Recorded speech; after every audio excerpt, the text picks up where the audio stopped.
Bien, Madame la Présidente, Mesdames et Messieurs, mes chers collègues élus, Mesdames et Messieurs, membres de la résistance iranienne, et puis Mesdames et Messieurs, membres de leur soutien. D'abord, puisque je suis le premier à parler en étant arrivé le dernier, Madame la Présidente, mille excuses, il m'était difficile d'arriver plus tôt, mais je tenais vraiment à être là cette année avec vous pour cette réception du Nouvel An,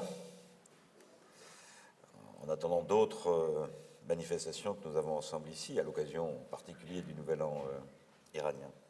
Alors pourquoi être présent particulièrement cette année 2017 ? Cette année 2017 va être une année extrêmement importante. Elle va l'être évidemment en France.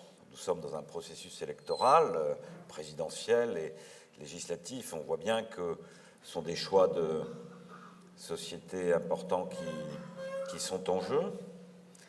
Ce sont aussi des choix de politique internationale qui vont se décider au printemps prochain.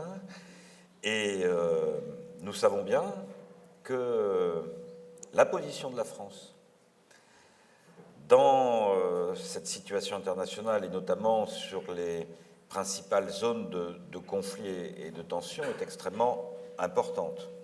Et je n'en resterai de ce point de vue-là que sur celle qui nous intéresse tous ici ce soir, qui est la situation de l'Iran, aujourd'hui totalement indissociable de la situation en Irak, de la situation en Syrie notamment.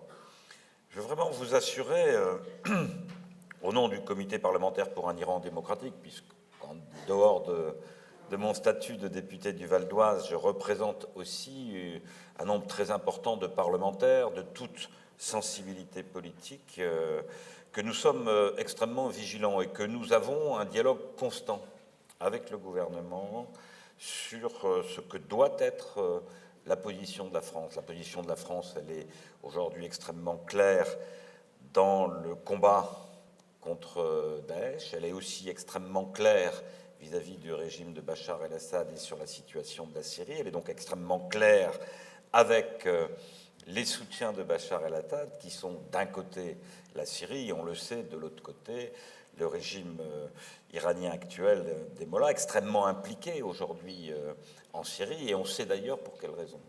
Et donc on voit bien qu'en 2017, l'évolution de la situation sur le terrain, en Syrie comme en Irak, va déterminer de manière importante l'avenir. Et donc moi je ne peux qu'inviter toutes celles et tous ceux qui partagent avec nous ces convictions, d'abord pour un Iran libre et démocratique, mais qui savent aussi ce qu'est actuellement le rôle extrêmement déstabilisateur dans cette région de l'Iran, de poursuivre leur action d'explication, et bien évidemment également de parler de la situation intérieure en Iran, parce qu'on sait très bien que cette position de l'Iran sur ce champ-là, elle a évidemment en lien avec un projet politique de ce régime sur l'ensemble de la zone, pour étendre sa sphère d'influence, mais elle est quasiment une nécessité interne, eu égard à ce qu'est la situation interne de l'Iran. Donc là aussi, c'est l'occasion, à l'occasion de ce nouvel an, de rappeler toutes les souffrances du peuple iranien, toutes les exactions, la peine de mort, y compris contre des mineurs, et puis nous dire aussi qu'il y aura au printemps prochain, non seulement en France, mais également en Iran, une élection présidentielle. Alors, nous sommes tous là, et j'en conclurai par là, à savoir qu'il n'y a pas de démocratie dans ce pays, ces élections sont une parodie. Néanmoins, à cette occasion, il faudra aussi pouvoir exprimer haut et fort nos positions et, évidemment, en particulier, accompagner, faire porter la voix de la résistance iranienne. Je pense que c'est pour cela que nous sommes ici ensemble ce soir. Alors, Madame la Présidente, je vous assure, à l'occasion de cette nouvelle année, notre plein entier soutien et nos vœux pour 2017 et au-delà, évidemment, que la situation change véritablement en Iran et dans toutes ces parties du monde.